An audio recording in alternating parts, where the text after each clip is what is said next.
प्रिय दोस्तों, नमस्कार। जिम्मेदार कौन कौन है? जिम्मेदार हर एक परिस्थिति का, जो जीवन में घटने वाली एक एक घटना है, उसका जिम्मेदार कौन है? हमें अक्सर ये लगता है कि इसने हमारे साथ ऐसा किया, उसने हमारे साथ वैसा किया। जीवन में कई चीज़ें घटती हैं, भगवान ने हमारे साथ अच्छा नहीं किया। काल ही कर्म ही ईश्वर ही मिथ्या दोष लगाए। काल को, कर्म को, ईश्वर को मिथ्या दोष देता है, करने से कतराता है। तो कौन है जिम्मेदार? अभी आपके जीवन में जो भी घट रहा है, अच्छा हो या बुरा हो, आध्यात्मिक हो या सांसारिक हो, जीवन में जिस भी एक परिस्थिति से आप गुजर रहे हैं, चाहे वो सुंदर से सुंदर पल हो या बुरे से बुरा, उसका पूरी तरह से जिम्मेदार कौन है? तो इसका सीधा सीधा महापुरुषों द्वारा, योगियों द्वारा, भगवान श्री कृष्ण द्वारा गीता में कहा गया। अर्जुन पूरी तरह से, भगवान श्री कृष्ण अर्जुन से इसी बात को कह रहे हैं दूसरे रूपों में, कि हर एक चीज़ का जिम्मेदार तो केवल तुम हो। केवल तुम हो। तुमने ही ये सृजित किया है, जाने या अनजाने में। ये जो क्रिएशन किया है, क्रिएट किया है, या दुख हो या सुख हो। और जब ऐसा लोगों से कहा जाता है तो सामान्यतः हम ये समझते हैं कि ऐसा कैसे हो सकता है, कोई अपने लिए दुख क्यों बनाएगा? बात ये सही है कि कोई अपने लिए दुख बनाएगा क्यों? कोई सुख क्यों नहीं बनाएगा? तो सुख आपको पता कहाँ है कि सच्चा सुख है किस में? समस्या ये है, सच्चा सुख हमें पता नहीं। तो जो हमें सुख लगता है या जो सुख दिखाई देता है, उसको हम बनाने के लिए लग जाते हैं। और जब वो सुख बनाने के लिए लगते हैं तो उस सुख से तो दुख पैदा होना ही है। सुख से दुख, दुख से सुख, एक ही सिक्के के दो पहलू हैं। सुख से दुख पैदा होता, दुख से सुख पैदा, जब तक आप सुख और दुख के परे जाते नहीं। और अगर ऐसा ना हो कि पूरी तरह से जिम्मेदारी आपकी हो, आपके जीवन में जो भी घट रहा है, अगर पूरी तरह से जिम्मेदार आप ना हो, तब तो फिर आप कुछ बदल ही नहीं सकते जीवन में। आप विचार करिए, अगर जीवन ऐसा है कि आपकी जिम्मेदारी नहीं है, 50% किसी दूसरे की भागीदारी, तब तो जीवन में हमेशा शंका बनी रहेगी जीवन में। क्योंकि अब नहीं पता कौन क्या कर रहा है हमारे साथ, और हम दुखी होते रहेंगे हमेशा। फिर तो जीवन ही बेकार हो गया आपका।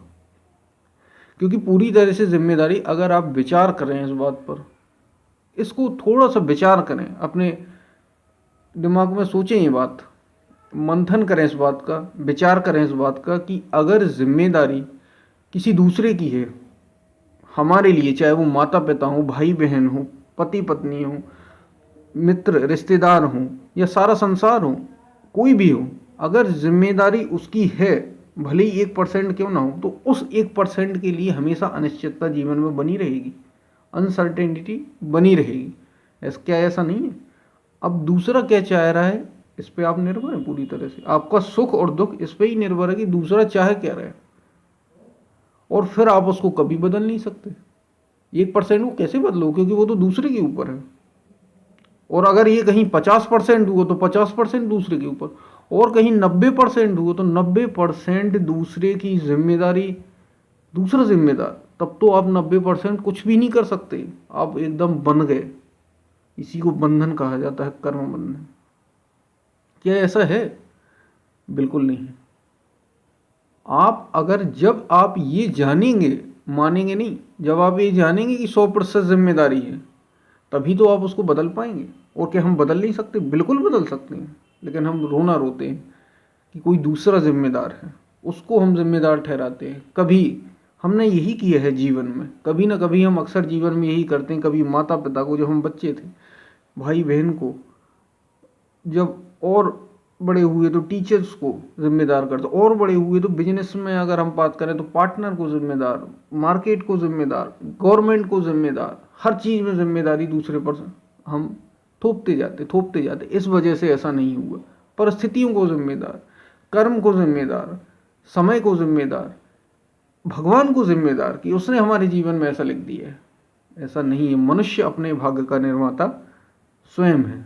सारी जिम्मेदारी अगर आपकी नहीं होगी तो यकीन मानिए आप उसको बदल भी नहीं सकते। इसलिए ऐसा कहा गया कि आपकी 100% जिम्मेदारी है हर एक चीज़ को बनाने में, तभी आप उसको बदल सकते। आप खुद अपने भाग्य का, आप अपने खुद समय का, आप अपने खुद जीवन का निर्माण कर सकते हैं। और ये केवल तभी संभव होगा जब आप सही तरीके से जीना सीखें, तभी ये चीज़ें संभव होंगी जीवन में, और तभी आप जीवन को सुंदर तरीके से, सुंदरतम तरीके से जी पाएंगे। क्योंकि जीवन मनुष्य का स्वयं का बनाया हुआ है। बस समस्या ये है कि अगर ऐसा बनाया है तो फिर हमने दुख क्यों बनाया? दुख मैंने आपको जैसे पहले ही बताया, दुख इसलिए बनाया क्योंकि अभी हम सुख, वास्तविक सुख से परिचित ही नहीं हैं। इससे पिछले वीडियो में सच्चा सुख क्या है और सच्चे सुख के ईश्वर तत्व को, परम तत्व को कैसे जाने, अपने को कैसे जाने, स्वयं को कैसे जाने, उसकी कुछ कैसे हम जान सकते हैं, उसकी शुरुआत कैसे करें, इसके पर मैंने आपको एक वीडियो दिया था जो हमारे योगियों द्वारा, जो हमारे शास्त्रों में कहा गया है, उसको आप देखकर उस रास्ते पर चल सकते हैं और उससे आप जान सकते हैं। आप अपना क्रिएशन खुद कर सकते हैं, आप अपने भाग्य के निर्माता खुद बन सकते हैं, आप अपना जीवन खुद बना सकते हैं। कुछ शास्त्रों ने यही तो बताया है कि आप खुद, महापुरुष क्या बता रहे हैं, विवेकानंद क्या बता रहे हैं, strength is life, weakness is death. Strength is life. अब स्ट्रेंथ किस चीज़ की? जब दूसरा जिम्मेदार है, तो दूसरा कर रहा है, पूरी तरीके से जिम्मेदारी आपकी है, तभी आप बदल सकते, तभी स्ट्रेंथ आपके पास आई। क्योंकि मैं जिम्मेदार हूँ, तभी मैं चीज़ों को बदलूंगा। तो सारा जिम्मेदार अपने ऊपर लो और ये मानो कि, ये मानो नहीं, ये जानो कि मैं ही अपने भाग्य का निर्माता हूँ, और फिर अपने भाग्य की रचना करो, अपने आप को गढ़ो, अपने जीवन को गढ़ो। जैसा सोचो वैसा उसे कल्पित कर पाओ, उसको सृजित कर पाओ, उसको क्रिएट कर पाओ। इसके लिए ही साधना जरूरी है। इसके लिए ही साधना, किसके लिए साधना? उस सुख को, सच्चे सुख को जानने के लिए, उस पूर्णता को पाने के लिए। क्योंकि तभी आप सचेतन रूप से, या यूं कहें कि जागृत रूप से, सावधानी पूर्वक जीवन का निर्माण कर पाएंगे। नहीं तो आप फिर अगर ये सुख देखेंगे कि परिवार में सुख है, अगर आप ये जानेंगे, जैसा आप मानते ही हैं, सामान्यतः हमारे जो अनुभव है, एक्सपीरियंस है, उसमें हम यही तो जानते हैं कि रुपए में सुख है, यानी धन में सुख है, स्त्री में सुख है, परिवार में सुख है, बच्चों में सुख है, ऐश आराम में सुख है। सामान्यतः हम यही समझते हैं। लेकिन क्या ऐसा होता है? जब जब जिसने उन चीज़ों को पाया है, हाँ ऐसा हो सकता है जो गरीब हों, जिनने वो चीज़ें पाई ना हों, वे हमेशा इस चीज़ को कहते रहें कि उसमें सुख है, उसमें सुख है, उसमें सुख। लेकिन जिनके पास भी चीज़ें हैं, वे धीरे धीरे उनसे ऊपर उठते हैं। क्यों? क्योंकि उन्हें पता है इसमें सुख है ही नहीं। वही बात है, ये संसार मिट्टी का खिलौना है। मतलब एक तरीके से अगर मिल जाए तो मिट्टी है, और खो जाए तो सोना है। अगर खो जाता है, हमें कोई चीज़ मिलती नहीं जो हमें चाहिए थी, तो हमें ऐसा लगता है उसमें सोना है। लेकिन अगर मिल जाए तो किसी काम का नहीं। मान लीजिए आपको समृद्धि मिल जाती है, आपको मान मिल जाता है, आपको परिवार मिल जाता है, तो जब आप शरीर के अंतिम समय पे आते हैं, अरे अंतिम नहीं, उसी समय आप देखिए परिवार के लोगों से कैसा हमारा संबंध रहता है, दुखी। आगे पीछे हम दुखी महसूस करते हैं, फिर हम उसे छोड़ते जाते हैं, इसमें कोई सार नहीं। मान में क्या है? आपको हर जगह मान मिल रहा है, आपके पद या इससे। वास्तविक आपको जब भी चीज़ें मिलेंगी, अगर आपको ऐसा वास्तविक सुख महसूस हो रहा है, वो तभी मिलेगा जब आप सही आध्यात्मिक रास्ते पर हो, साधनात्मक रास्ते पर हो, या आपने ऐसे पुण्य पुण्य सर्जित किए हों। तभी आप सच्चे सुख का अनुभव कर पाएंगे। और पुण्य और पाप से जब तक आप परे नहीं होते, ऐसे ऐसे सत्य को नहीं जान जाते, तब तक, जिसको यहाँ इस संस्कृति ने कहा गया सत्य की खोज, सत्य की खोज, परमात्मा, परम तत्व की खोज, अपनी खोज, आत्मा की खोज, परमात्मा की खोज, ऐसा जिस स्वरूप का ज्ञान इस संस्कृति ने जो कहा है, जब तक आप उसको नहीं जानेंगे, तब तक आप हमेशा दूसरे को जिम्मेदार मानेंगे, परिस्थितियों को जिम्मेदार मानेंगे, कर्म को जिम्मेदार मानेंगे, पिछले जन्म के संस्कारों को जिम्मेदार मानेंगे। मान लीजिए पिछले जन्म के संस्कार जिम्मेदार हैं भी, क्योंकि सब चीज़ों का योगदान है, तो वो किसने किया था? करने वाले उस समय भी आप ही थे और कोई नहीं था। कर्म, वैसे कर्म करने वाले यानी कुकर्म करने वाले भी आप ही थे। अगर आपके साथ अच्छा घटित हो रहा तो वो करने वाले भी, सुकर्म करने वाले भी आप ही थे। तो ये पूर्णतः समझिए, क्योंकि आप ही हैं जिसने ये सब बनाया है और आप ही हैं जो इस सब को मिटा सकते हैं। जब तक आप बनाने को पूरे तरह से जिम्मेदार नहीं मानेंगे तब तक आप इसको मिटा नहीं सकते, अपने दुखों को खत्म नहीं कर सकते, क्योंकि जिसने बनाया है वही खत्म करेगा। और अगर दूसरे ने बनाया तो वो जब चाहेगा तब खत्म होंगे, तो आप बैठे रहो, फिर रोते रहो, और कोई उपाय नहीं। उपाय आपके भीतर है, इसलिए तो कहा है भीतर उपाय है। उसको जागृत करना है, हमें सचेत और सावधान होना है। जब आप सावधान होकर कोई कर्म करते हैं कि इससे हमें सुख मिलेगा या दुख, उदाहरण के लिए जैसे मैं यहाँ बैठा हूँ, ये आप एक भोजन करते हैं, अब आपको पता है कि मुझे डायबिटीज़ है और आप शक्कर खा रहे हैं सचेतन रूप से। अगर आप सचेत हैं तो आप जानते हैं कि ये शरीर को जो चीज़ हमें नुकसान करेगी हम क्यों उसे लें, सचेत होकर, जागरूक होकर, और आप उसे लेंगे हम, शरीर को नुकसान होगा। जीभ को स्वाद मिल सकता है लेकिन वो क्षणिक होगा, वो क्षणिक होगा, और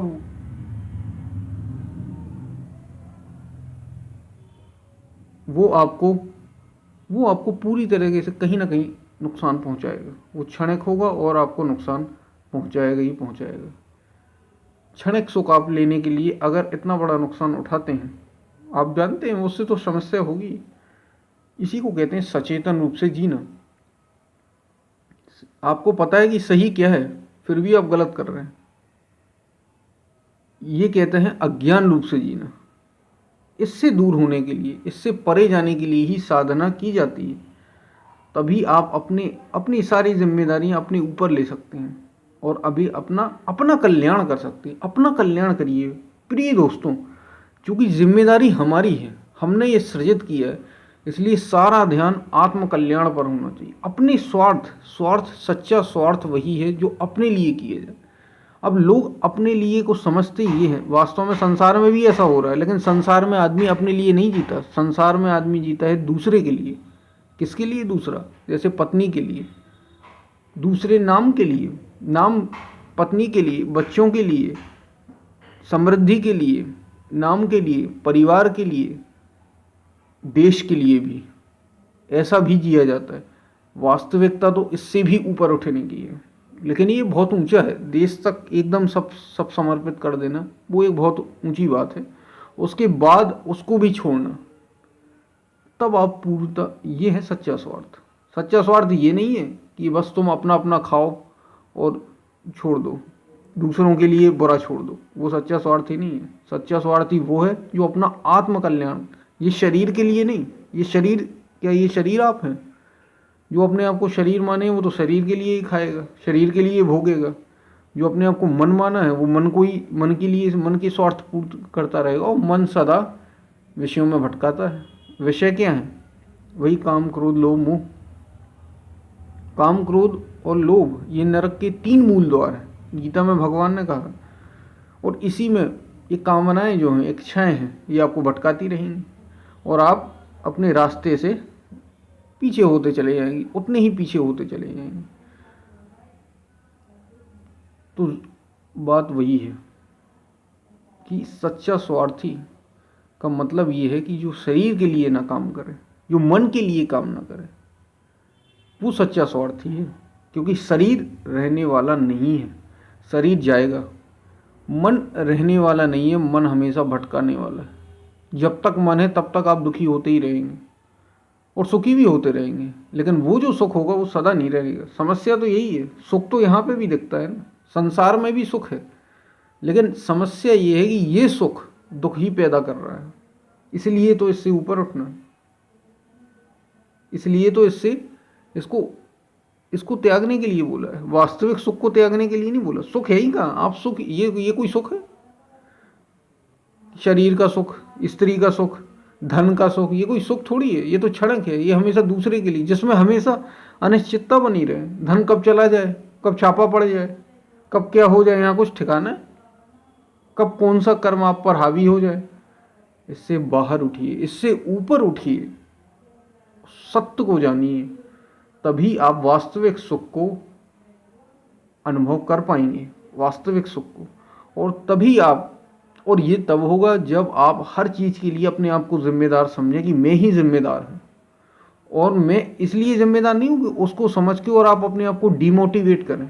आप अपने आप गिलानी से नहीं भरना है। प्रिय दोस्तों, मैं आपको फिर बताऊँ, यहाँ गिलानी से भरने के लिए नहीं कहा जा रहा है, यहाँ इसलिए कहा जा रहा है कि आप उसको बदल सकते हैं, आप उसको परिवर्तित कर सकते हैं, आप उसका ट्रांसफॉर्म कर सकते हैं, रूपांतरण कर सकते हैं। आप ही उसका रूपांतरण कर सकते हैं।